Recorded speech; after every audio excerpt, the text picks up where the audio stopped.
Halo, selamat datang di seri video tutorial literasi informasi. Melalui video ini, teman-teman akan belajar cara efektif melakukan pencarian dan menggunakan informasi untuk mendukung aktivitas perkuliahan. Ingin menginfokan aja nih, seri video tutorial kali ini akan terbagi menjadi 4 bagian. Pastikan teman-teman menonton semua bagiannya secara berurutan ya. Nah, pada video kali ini saya akan menjelaskan mengenai tutorial dalam melakukan identifikasi kebutuhan informasi. Kenapa sih kita harus melakukan identifikasi kebutuhan informasi? Ada yang tahu? Jadi, kegiatan tersebut bertujuan untuk menentukan jenis informasi yang kita butuhkan. Dengan identifikasi ini dapat memberi manfaat, yaitu mempermudah dalam menemukan informasi dan dapat menemukan informasi yang lebih spesifik. Nah, untuk melakukan kegiatan tersebut ada 3 step yang harus dilakukan. Step by step-nya dimulai dari mengidentifikasi rumusan masalah, mengembangkan kata kunci, dan memformulasikan kata kunci. Langkah pertama yang harus dilakukan adalah mengidentifikasi rumusan masalah. Kita dapat mengidentifikasinya dari judul atau topik penelitian dan melalui rumusan masalah penelitian yang kalian punya. Kemudian, tentukan kata kunci dari topik tersebut. Misalnya kalian punya judul penelitian pengaruh inflasi terhadap pertumbuhan ekonomi di Indonesia. Nah, dari contoh tersebut kita menemukan 3 kata kunci, yaitu pengaruh, inflasi, dan pertumbuhan ekonomi. Dari kata kunci tersebut digunakan sebagai modal untuk melakukan proses pencarian informasi berupa literatur atau sumber referensi ilmiah yang dibutuhkan untuk menjawab rumusan masalah penelitian.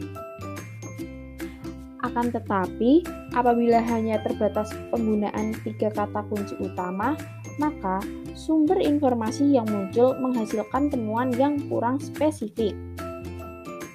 Oleh karena itu, ketiga kata kunci tersebut harus dikembangkan lagi.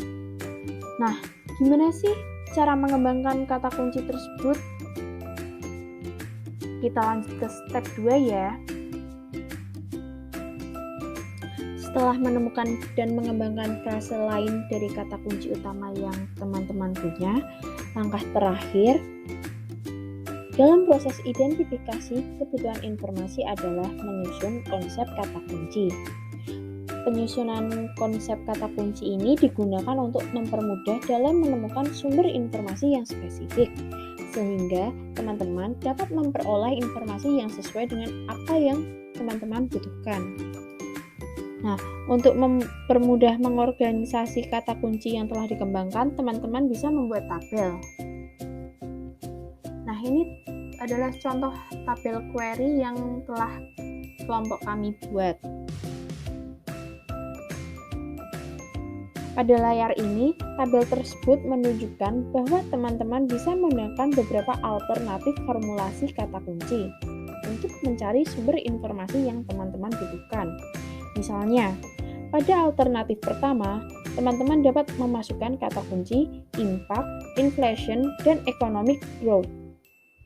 Apabila teman-teman ingin mencari sumber informasi yang lebih spesifik, maka teman-teman dapat menggunakan alternatif kedua, yaitu effect, distension, dan economic recovery.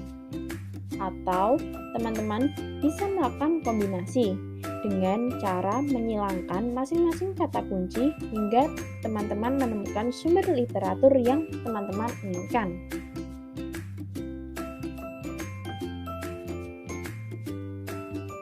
Sekian penjelasan tentang cara identifikasi kebutuhan informasi dari saya.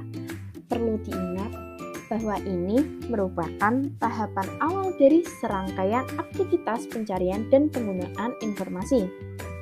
Pastikan teman-teman menonton video selanjutnya ya. yang berisi tentang lokasi dan strategi penelusuran informasi. Sampai jumpa di video berikutnya. Bye.